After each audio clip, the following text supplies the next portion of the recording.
When I was going to get my motorcycle license, I had this idea that one day I needed to learn how to ride a motorcycle because some guys were going to be chasing me with guns, and I was going to have to hop on a motorcycle that I found on the street, and I was going to have to take off through some back roads of some foreign country.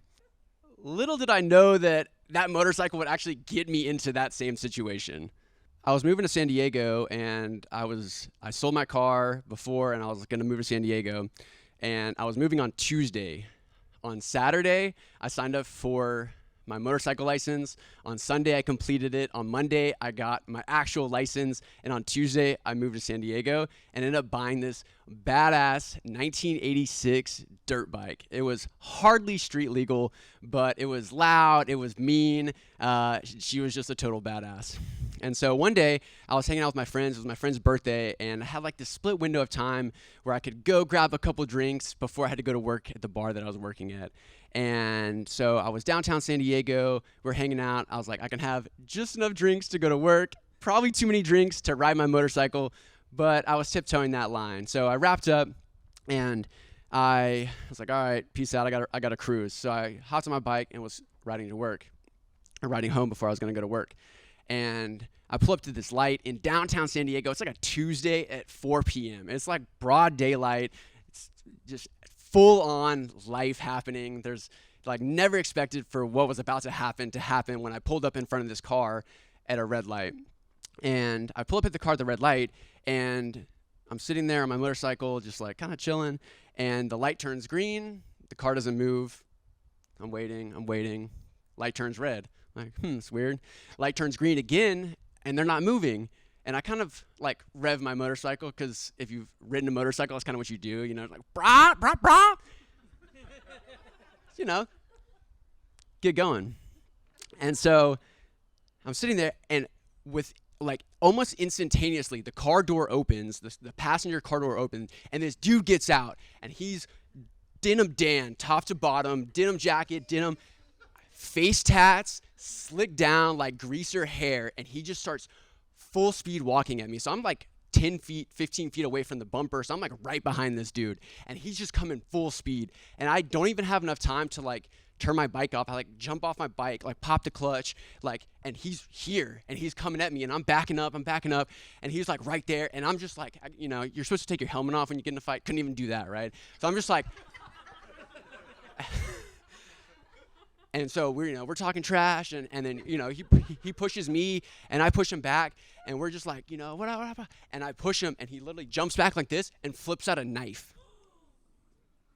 I'm like, bro, get out of here. I'm not trying to fucking fight you, dude. Like, what are you doing, man? Get out of here. And, and so then he goes back, he starts walking back to his car. I'm like checking myself, like, things happen really fast when that happens. Like, this is all within a split second. So I'm like, cool, I'm not stabbed. And I pull my bike to the side, and there's this guy that was like watching the whole thing, and I'm like, dude, he's like, dude, that was crazy. I'm like, tell me about it. And so I'm like, there's like cars behind me honking, and it was just like, and so we're just sitting there just kind of like catching my breath, and he taps me. He's like, bro, he's coming back. And the same dude is like full speed coming across the street, like full speed, almost running at me. And within a split second, he's on the sidewalk, and he's right there, and I'm backing up. By this time, I have my helmet off, so I'm like, I'm looking at his hands. I'm like, does he have the knife out? He didn't have the knife out, but he's coming. And it was just like a face-off. Like, we're just like face to face. And so he's coming up, and he just haymaker swings, like full on, and I just duck like it was out of a movie. I just like this, and with my helmet, boom, and perfectly nailed him. And the homie just drops down and is out cold. And I look, and this dude is filming the whole thing. He's like, ah! And he's like, dude, get out of here, bro. Get out of here. And I'm just like, what? And this dude just KO'd on the floor. And so I get on my motorcycle, and I'm like trying to kick it over. It's like not kicking. And I'm like, what's going to happen? And, my earpiece had fallen out. I'm like trying to kick it and just get it on and just floor it home. I get home. I'm like doing like laps around my room. I'm like I hear helicopters. I'm like, they're coming to get me. And I'm like, I called my buddy, and I was new to San Diego, so like I didn't have that many friends there. So I called some friends from Austin, and no one picks up. I called my other friend from Austin, no one picks up. I'm like, who do I call? And so I'm freaking out. I gotta go to work in a second, and so I'm like, what do I do? I sit down, and I buy these pair of shoes. Hey, let me tell a story. Hey, that's great and all. Let's give him a hand. Wow. Almost got stabbed? Damn. There's one benefit to being a large black man is people don't usually choose violence when they come at me. I get to walk this earth peacefully, thankfully. Now, when Zach came to me and said, I want to hear a story about close call, I've been sober for 5 years, so as you can know, I've gotten into some very weird shit. Can you say that here? So I'm actually not going to go quite that crazy because I got some stories that you probably couldn't tell to a dark creature in a dark cave. But I do have a good one, okay? It's a little different. So picture me, San Francisco, 2009, a young man, hungry to take on the world. I was interning with a sports agent, NFL sports agent, meeting NFL players. Life was good. Life was very good. So my boss, he told me to sign up at the San Francisco Bay Club, which was the premier gym in San Francisco. So I could network and meet some high-powered individuals. And I did that. So I went there and I was meeting some badass people. And one day I was working out and I struck up a conversation with this guy named Michael. He was a cool guy. He was super cool. He had gray hair. He was probably in his 60s. He had invested in Apple early, had an incredible art collection, and he was just telling me all these awesome things that he had done. And I was like, okay, maybe I'll leverage this. Who knows? Who knows where the world is going to take me? Maybe I can get a job out of it or something, So, we got to chatting. He thought I was cool. He wanted to network with me. So he said, let's go have a meeting sometime. And I'm like, yes, this is awesome. I'm rich already. I can already see the money. So he invites me to this restaurant. It was called Spruce, beautiful restaurant in San Francisco. We walk in, there's ostrich leather chairs, beautiful aromas coming from the hearth grill. We sit down, he orders a nice $200 bottle of Pinot Noir, 2008 from Santa Barbara with notes of strawberry and chocolate, little potpourri on the nose. I'm seriously I'm thinking that I made it. This is my opportunity. So if I show up at this, what I thought was a job interview, and prove to him that I am valuable and that I have a wide range of skills, then he's going to give me a shot. I don't know where it's going to go, but he's going to give me a really good shot. So again, we start talking, really good conversation. This dude is super interesting. And I could tell that, we're definitely vibing. And I'm like, okay, this is good. This networking is going very good. And then there was a pivotal point in the networking moment, as I thought. And I don't remember what we were talking about, but he asked me, he did one of these things, how big are your hands? And he put his hands up for me. And I put my hand on his. And I looked him directly in the eye. I was feeling a little twisty-turvy from the Pinot Noir. And in that moment, I realized that I was on a date with the man. I was on a date with the man. In my head, I was like, yes, this is in fact a date. I'm on a date. So I didn't freak out. I'm a straight man, but I'm not homophobic in any sense. I was just like, okay, well, this is fine. I'll just become a sugar baby, or I'll just go home. So the date finishes, and he's like, so do you want to come back to my place and check out the artwork? And I made up some bullshit excuse. I was like, dude, I got to wake up early. I got to do my taxes. It was June. I was like, I got to do my taxes. I'm really sorry. I'm very type A, like to be on top of things, so this is what I got to do. And he was super pushy. And so finally I was able to leave, but that's not where the story ends. I wish it was where it ends. So at the Bay Club, First of all, you know it's a really good gym when they have leather couches, and in the male locker room, at a nice gym, the old men like to sit on the leather couches, spread eagle, butt naked, with everything on display. That's just how it rolls. So anyways, I finish up my gym workout. I'm in the shower, and they have these shower stalls, and I'm just, probably, singing some 50 Cent in the shower, just living my best life. And Michael opens the shower curtain. He opens the shower curtain. And that's when I was like, I got out and I was like, Michael, come on, man. Seriously, dude. Seriously, okay? So what I learned from this whole experience was how intense men can be. I've heard this story with women. I see some women nodding their heads. I haven't heard many men have women come after them like that, but man, he was relentless, and it was really uncomfortable, and I still wanted to be a member of the gym, so every time I saw him, I had to go to the other side because I didn't want to talk to him about it. But anyways, that was my close call with becoming a sugar baby. I guess I want to share because I haven't arrived, and it's more ordinary than maybe the stories you've heard tonight. It wasn't like an epic movie where I'm getting in a fight in San Diego, and it's not like some vastly gorgeous place, but it's kind of ordinary, and it matters too. And each of your ordinary stories matter, and it doesn't have to be extraordinary, it doesn't have to be spectacular. So that's why I'm standing up here. I was married for upwards of 10 years. I got married really young. It was my first partner. And we had 3 children together. And I say we because I supported him. I stayed at home, I homeschooled. I got to bake things with my kids and go to museums when everyone was at work or at school.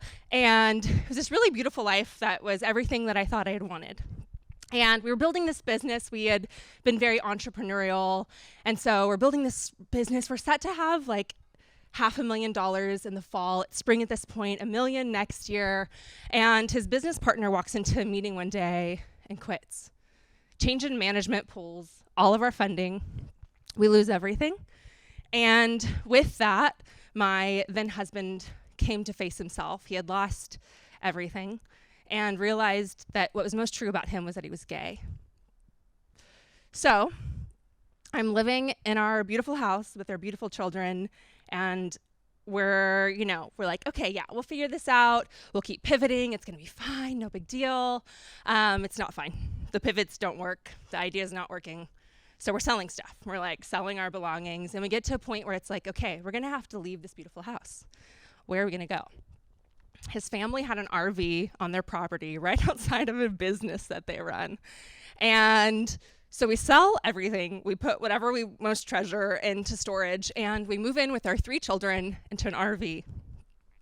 So I'm sleeping in this bed with my gay husband, because we don't have money to get divorced, with our young child in between us and our 2 daughters in pallets on the floor.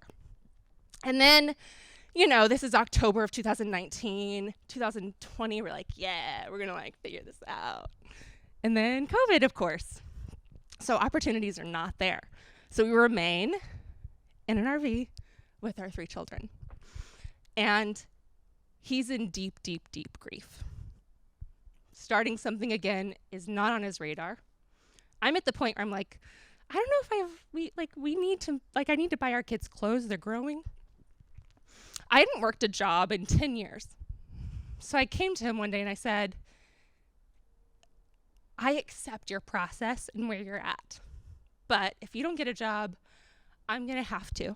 And what I can earn is not nearly the amount that you're going to earn.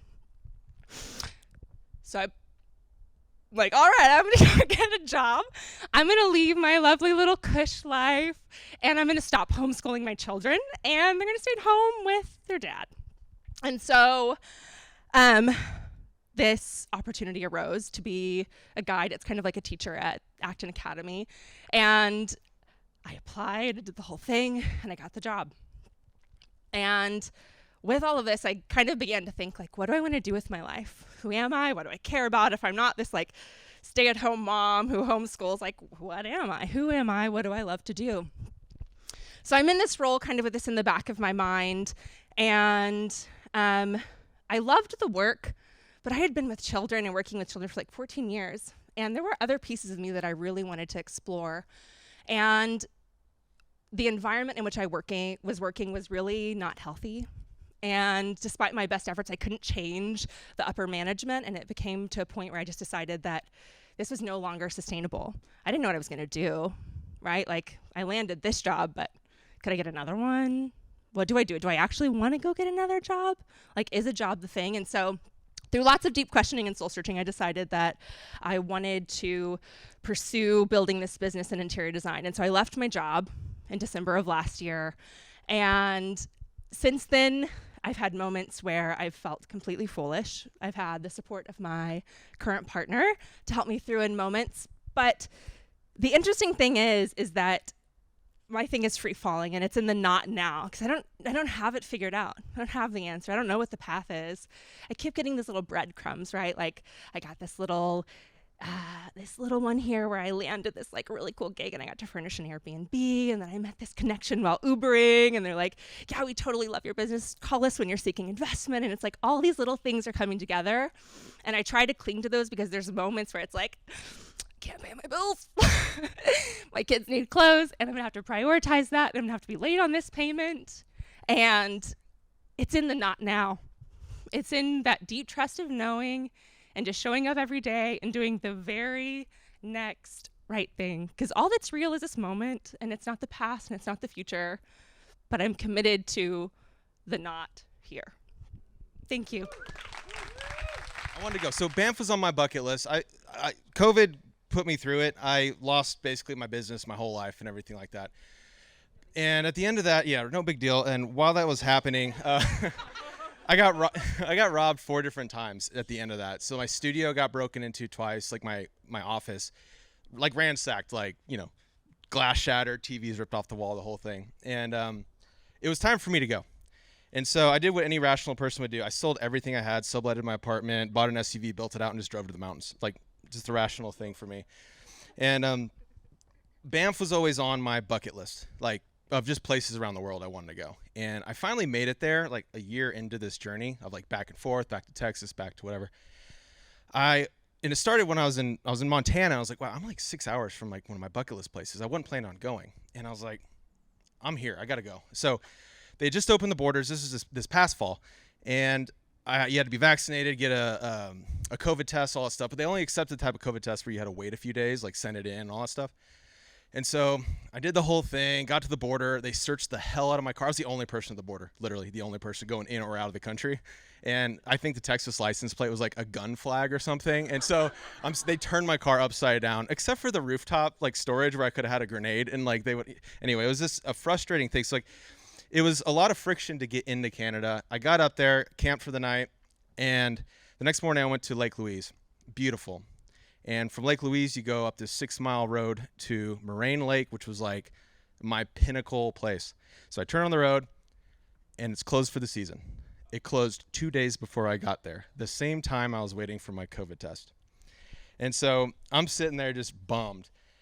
And it's a 6-mile hike, that road. And I was like, man, I came this far. I'm doing it. And so I camped that night in my car at the gate. Woke up early that morning. It was like pitch black. I wanted to get there for sunrise. It's like a 2.5 hike. I'm like, 2.5 hour hike. I'm like, okay, I can get there. F it. Like, I'm not a big hiker, but I gave myself that pep talk. I start walking, and this guy's coming back. And it's like 5 in the morning, you know? And I'm like, where's he coming back from? I was like, hey, did you go to the lake? He's like, no, I was rock climbing with my buddy. He's still sleeping by the river somewhere. And I'm like, oh, these guys are kind of hardcore. So I'm like, cool, man. See ya. So I start walking, and he goes, hey, do you have bear spray? And I'm like, yeah, of course. It's right here on the side of my bag. Okay, cool. Well, I saw a bitch grizzly about 1 kilometer down the road. You should be fine. And I'm like, fuck, man. Like, I don't call, like, I'm the bitch. Like, there's not a bitch, like, a bitch and grizzly. Like, and so, like, so I start walking, and now I'm just, like, in my head, like, okay, just walk faster or whatever. And I get there, and I look about 1 kilometer down the road. I get there, and sure enough, I look up, and I don't see a bitch, but I see a full-grown grizzly bear. And I just freeze. I'm staring this thing in the eyes, which you're not supposed to do. And I'm just like, I start reaching for my bear spray back, backing up slowly, and I pull out a 50 millimeter lens. I had switched out my lens for my bear spray 2 days before and completely forgot to dummy check it. So I have no bear spray. I'm just in the middle of Canada with a bear. And so fortunately, the bear allowed me to live that day, and I walked back to my car. And I'm just defeated. So I go down to the village, and I see this little store, and they are renting bikes and e-bikes. And I'm like, why didn't I think about that the first time, you know? And so I go and I rent an e-bike, load it up in my car, take it to the thing, and I start biking. And I go on the most epic 45-minute bike ride of my life. So it went from a 2.5 hour walk to a 45-minute bike ride. And I don't know if y'all, I'll show you here in a sec, but it's the most magical place I've ever been. And so I finally get to this lake, and they're just blue, like a fake looking blue color. I'm the only person there, literally the only person in this entire lake area, one of the most sought after like destination places in the world. Had I gotten there 2 days earlier, like I planned, there would have been tourists and like nowhere to park and all this stuff. And so I was forced to go through these obstacles, and not only was it a much harder, like scary, terrifying, exhilarating experience, but it made the payoff that much more exciting. And so, yeah, this is actually a picture from that day. So I had that whole place to myself. And there's a lot of content on my Instagram if you guys care, deep snap, but I like filmed the whole thing. But basically, like, I know the theme is like the path that's not or whatever, but sometimes, like for me, sometimes you're on the right path and you might bail on it because something gets hard.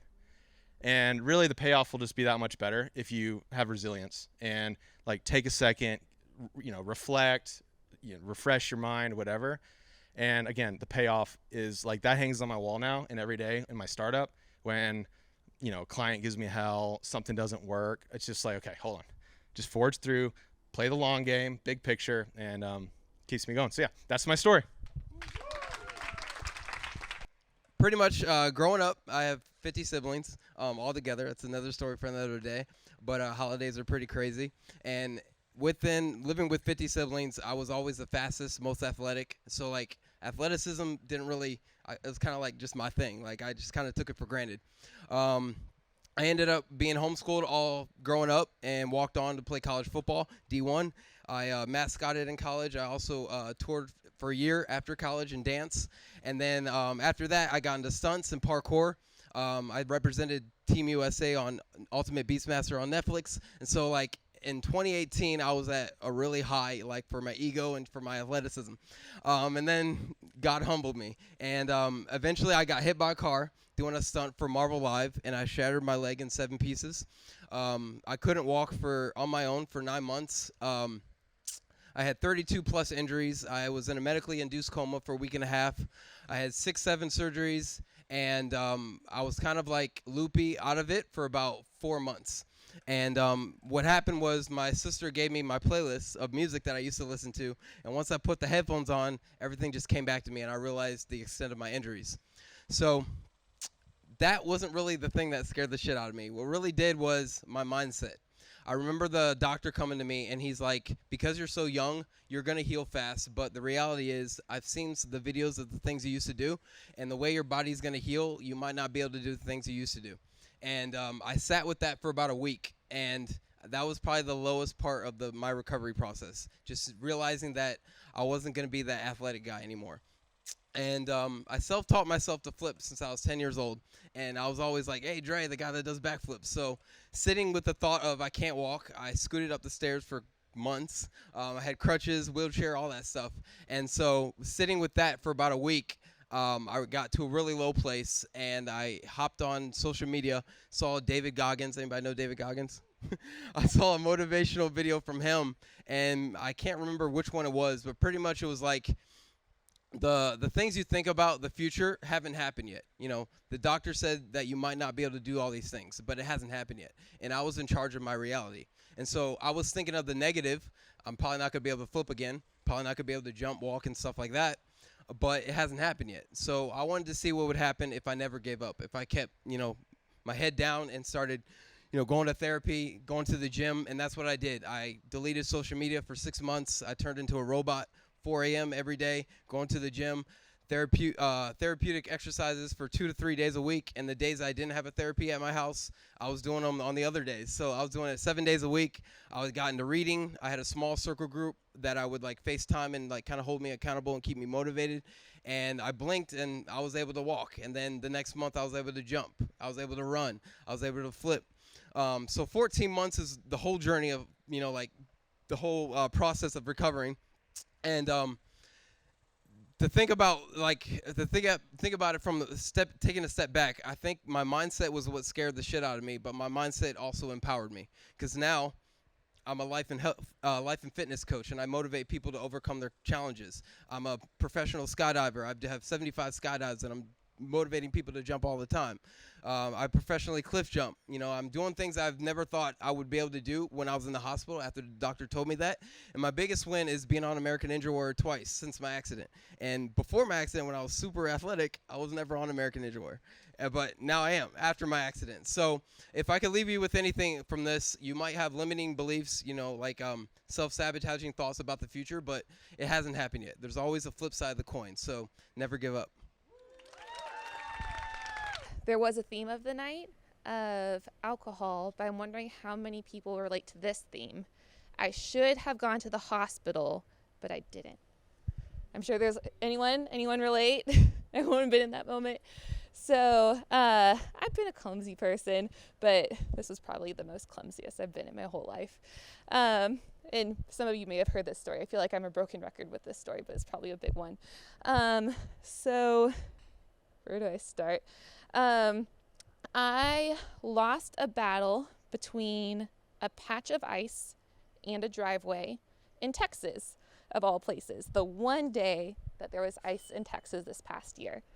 It was Galentine's. I was going to a Galentine's party, and I was really excited because it was an Emily in Paris theme. And so I did all the research. I'd never seen Emily in Paris, so I watched the whole Netflix series just for this party. I went online and I researched how to bring a fancy French appetizer. So there was work. There was like some background that went into going to this party. So I was so excited, but I was running an hour late, and I had gotten all this French food, and so way overdid it. I was loading up my arms with the stuff from my trunk, and I was an hour late. I'm like, this should be 2 trips, but I can completely do it in one. And you know what that's like. You have your arms way too heavy.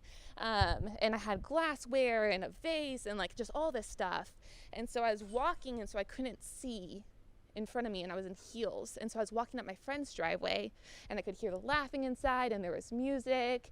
And all of a sudden, both heels went out from under me simultaneously, the fastest and hardest I've ever fallen. So if I'm walking this way and you picture, my heels go out from under me, and they went way up high, and I came down like that, holding about 40 to 50 pounds of stuff. Elbow first, dominant elbow, this one. I can't remember the moment specifically because I think I blocked it out. I do remember the moment that it kind of came to, because I had brought all my nicest dishware, and like, ridiculously, my dishes! And I remember not being able to get through the word dishes in my brain before going, my elbow! Oh my gosh! And I'm laying on the ground, and just pain riddling through my body. And like the thought of getting up, the thought of moving, the thought of breathing, like everything hurt, everything was not okay. And I could still hear the laughing inside and the music and everyone having a great time. And all of a sudden my priorities were very different. I'm like, this just took a turn. So I cried out for help probably 2-3 times before I realized that no one could hear me. And so I had to get my sorry self up. I was going to an event very much like this, about the same amount of people, having known 2 people. So it was very much a place where I was going to meet new people. So I walk into the event, and very much like here, I was like putting on a good face. Hi, my name's Emily. Good to meet you. I felt funny. I fell on my elbow. Could we like? And girls were like, oh my gosh, they were drinking. Oh my gosh, underwater. Get this girl some champagne. Forget champagne, get her a shot. And they were running me underwater, and they put like 2 little Band-Aids on it. By that size, is the size of a cantaloupe. So 2 little Band-Aids were gonna do nothing. And then they were asking, like, do you need to go to the hospital? Like, what do you need? What do you need? I'm like, you know what? I'll take some champagne and I'll put some ice on it. You know what? Like, it's gonna be fine tomorrow. Like, it's just swollen. It's gonna be fine. And I was just like telling myself, it's gonna be fine. It's gonna be fine. It's gonna be fine. And every time, and it looked bad. And so people kept asking me, like, is your elbow okay? Like, and so I'm like, it's fine. And then the point where I realized this is not fine, I had brought some baguettes, and so I couldn't pick up the baguette, so I picked up the baguette with this hand. I'm like, well, surely I can stabilize it with like 2 fingers, and I can take a serrated knife and I can cut it like this. And I did that with the serrated knife, and like nerve pain all up my arm. Like, this is not fine. And so I stayed the whole party. And this is the message of the story, is I should have gone to the hospital, but I didn't. I stayed at the party from 7 p.m. until 12 a.m. and had the best time. Met some really great people like I did here tonight.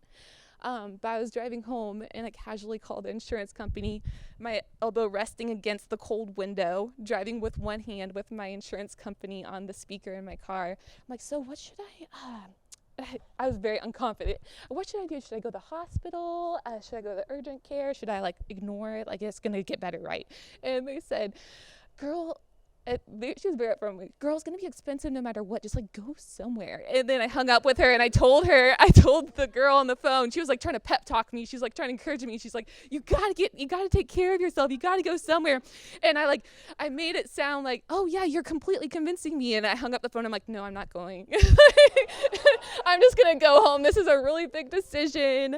I've never been to the hospital before. Like, I'm going to go to sleep, and it's going to wake up tomorrow, and it's going to be better. There's not going to be anything wrong. I was in such denial. I did not want that nightmare to be happening. And so it got to the point where I got to my apartment, and I went through the effort of like turning off my car. Like, everything was an effort at that point. Turning off my car, opening the car door, I left my purse in the car. I didn't even pick up my purse. Like, I walked up my apartment steps, and I got into my apartment living room, and I have to go up the stairs to go to my bedroom, like to take off my makeup and take off my dress and everything. I'm like, that's too much. I'm just gonna like sleep on the couch like this, and I'm gonna wake up tomorrow and everything's going to be fine. And lo and behold, I woke up at 4 a.m. with crazy amounts of pain, and everything was not fine. That's when I realized, I should have gone to the hospital, and I didn't, but I have to right now. And so now I have some badass scar and some hardware, and it was very much broken. So next time, maybe consider actually going to the hospital. Don't tell yourself it's going to be fine. Take care of yourself when you need to.